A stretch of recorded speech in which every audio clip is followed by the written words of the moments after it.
సర్వౌదన ప్రీత చిత్తా యాకిన్యంబా స్వరూపిణీ స్వాహా స్వధామధిర్మేధా శృతి స్మృతిరణుత్తమా. సర్వోదన ప్రీత చిత్త, అన్ని రకాల ఆహారములను ప్రీతితో స్వీకరించున్నది. సహస్రారకముల అధిష్టాన దేవత అయిన యశస్వినికి అన్ని రకాల ఆహారాలు ఇష్టమే. ప్రపంచంలోని వారందరూ ఆమె బిడ్డలే కాబట్టి వారు పెట్టినది ఏదైనా అమ్మవారు ఇష్టంగానే స్వీకరిస్తుంది. ఇది ఆనందమయ కోశానికి సంబంధించిన స్థితి.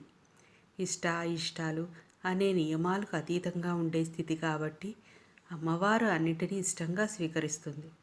పిల్లలకు అన్నప్రాసన జరిగిన తర్వాత నుంచి హరిద్రానం అయిన తర్వాత ఇక మనం తినే అన్ని రకాల పదార్థాలు కూడా పెట్టడం ప్రారంభించవచ్చు అనే సూచన ఈ నామంలో ఉంది. యాకిన్యాంబ స్వరూపిణి, యాకినీ దేవత స్వరూపంలో ఉండున్నది. సహస్రారకముల అధిష్టాన దేవత అయిన యశస్విని అనబడే ఈ దేవత యొక్క బీజము, శక్తి, కీలకము అన్నీ యకార సంకేతంగానే ఉంటాయి. అందుకే ఆమెను యాకిని అంటారు. స్వాహ, యజ్ఞములో వేసే హవిస్సులను దేవతలకు అందించే స్వాహాదేవి అమ్మవారి స్వరూపమే. ఏ దేవతకు సంబంధించిన హవిస్సును ఆ దేవతకు అగ్నిహోత్రుడే అందజేస్తాడు. అగ్నిస్వరూపుడైన ఈశ్వరుడికి దోహదపడే పరమేశ్వరి అంశరూపమే స్వాహ.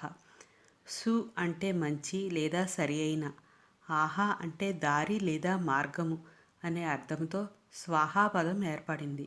మంచి మార్గమున దేవతలకు సంబంధించిన హవిస్సులను ఆ దేవతలకు అందజేసే స్వాహాదేవి అని అర్థం. ఈ స్వాహాదేవికి మొత్తం 16 నామాలున్నాయి.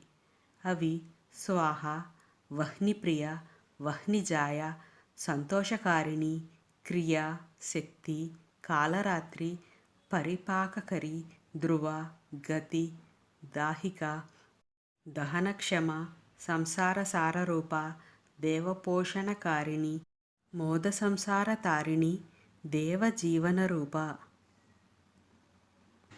స్వద, శరీరధారణ ప్రక్రియకు సంబంధించిన స్వాగత వచనం.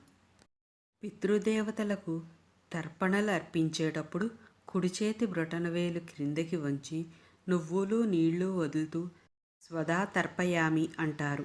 ఆ వదిలిన తర్పణ స్వదాదేవి ద్వారా పితృదేవతలకు చేరుతుంది. జీవి శరీర ధారణకు, ఆ శరీరం ఆహారాన్ని స్వీకరించడానికి, దేహవృద్ధి జరగడానికి దోహదపడే శక్తులను పితృదేవతలు అంటారు. అగ్నిమూర్తి అయిన ఈశ్వరునికి దోహదపడే పరమేశ్వరి అంశరూపమే స్వద. మానవులు అర్పించే పిండాదులను ఆ స్వదాదేవి ద్వారా పితృదేవతలు స్వీకరిస్తారు. స్వాహ, స్వద దేవతలిద్దరూ వరుసగా అగ్నికి కుడి ఎడమ పార్శ్వాల్లో ఉంటారని చెప్పబడింది. అంటే ఈ రెండు సవ్య అపసవ్య పద్ధతుల్లో ఉంటాయని కూడా గుర్తించాలి. అందుకే స్వాహాతో దేవతలకు ఏదైనా అర్పిస్తున్నప్పుడు యజ్ఞోపవీతం సవ్యంలో అంటే ఎడమ భుజం మీదను, పితృదేవతలకు తిలపిండాదులను అర్పిస్తున్నప్పుడు యజ్ఞోపవీతం అపసవ్యంలోను అంటే కుడి భుజం మీద ఉండాలి. అమతిహి, మతి లేదా బుద్ధి వికసించడానికి ముందు ఉన్న స్థితిని సూచించే శక్తి. బుద్ధి వికసించడానికి ముందు ఉన్న స్థితిని సూచించు ప్రజ్ఞాశక్తిని అమతి అంటారు. అంతేగాని అవిద్యాస్వరూపము లేదా బుద్ధి లేనిది అని కాదు అర్థం. జ్ఞానికి జ్ఞానం పొందడానికి ముందు ఉన్న స్థితి అంటే శబ్దానికి ముందు ఉండే నిశ్శబ్దం లాంటిది. ఈ నామం మణిపూరక చక్ర అధిష్టాన దేవత అయిన దేవస్థా వివర్జిత శక్తి దేవత యొక్క మంత్ర విశేషం. మేధ ఒక బుద్ధి విశేషాన్ని సూచిస్తుంది. మేధ అంటే బుద్ధి అని అర్థం. సకల శాస్త్ర సారమైనది మేధ. సర్వభూతాలయందు ఆ పరమేశ్వరి మేధా రూపంలో ఉన్నది. మతి వల్ల వచ్చిన దానిని మేధ అంటారు, లేదా ధారణాశక్తి గల బుద్ధిని మేధ అంటారు. తానే బ్రహ్మ అన్న విషయం గుర్తించడాన్ని మేధ అంటారు. ఎన్నో రూపాలతో ఉంటూ, ఎన్నో నామాలతో పిలువబడుతూ, ఎన్నో జన్మలెత్తి ఇవన్నీ తాత్కాలికమే, తాను బ్రహ్మ యొక్క శాశ్వతమైన అంశ అని గుర్తింపబడే బుద్ధి విశేషాన్ని మేధ అంటారు. శృతి చెవులతో సంబంధం కలిగినది. ఋగ్, యజుస్, సామ, అథర్వణ వేదాలు శృతులు అనబడతాయి. వినుట ద్వారా తెలియబడు మరియు తెలుసుకొనవలసిన అత్యంత మహిమగల వినియోగముగల విషయ సముదాయాలను శృతులు అంటారు. వ్రాయడం మొదలుపెట్టక పూర్వం గురువులు నోటితో ఉచ్చరించి ఒక్కసారి చెప్తే శిష్యులు జాగ్రత్తగా విని 2 సార్లు మరలా చెప్పే విధంగా మొత్తం 4 వేదాలు నేర్చుకునేవారు. ఎక్కడ అడిగినా చెప్పగలిగే ధారణ వారికి ఉండేది. ఇంత విజ్ఞానం కేవలం వినికిడి వల్ల వచ్చేది అవ్వడం వల్ల వీటిని శృతులు అన్నారు. వినికిడి ద్వారానే నేర్చుకునబడే వేద జ్ఞాన స్వరూపిణి అమ్మవారు. అందుకే శృతి స్వరూపిణి, వేదస్వరూపిణి అని అమ్మవారు పిలువబడుతుంది. ఈ నామం మూలాధార చక్ర అధిష్టాన దేవత యొక్క మంత్ర విశేషం. స్మృతి మరల మరల గుర్తు తెచ్చుకుని లక్షణం. వేదాలన్నింటినీ అందరూ చదవలేరు, చదివినా అర్థం కావు.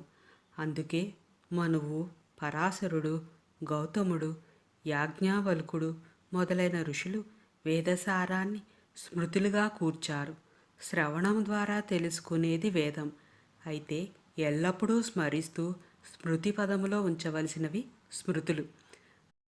పరమ ప్రామాణికమైన వేదాలలోని విషయాలకు స్మృతులలోని తెలిపే విషయాలకు అభేదం. కాబట్టి స్మృతులకు కూడా శృతులకు ఉన్న ప్రాధాన్యము, గౌరవము ఉన్నది.